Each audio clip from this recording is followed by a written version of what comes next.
случай, когда газ закончился, а ты не успел сварить, например, ужин, то я делаю следующим образом.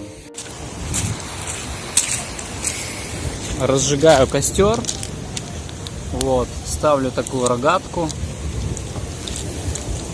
вот такую палку на рогатину, сделать такую насечку ножом и повесить котелок над костром.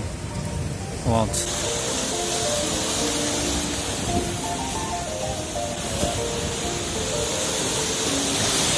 Второй способ — это использовать два камня и какую-то палку насадить, и, ну, правда, котелок будет коптиться, но ничего.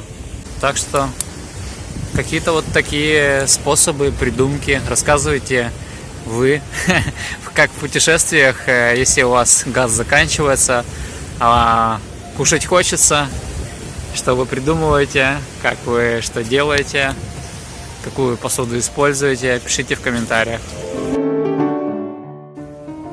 Итак, это у нас гречка с мясом.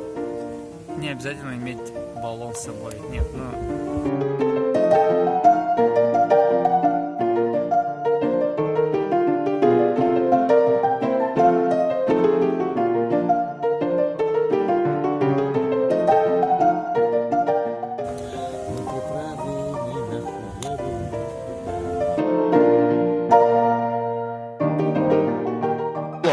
Нет, дело в том, что вот я на вас смотрю.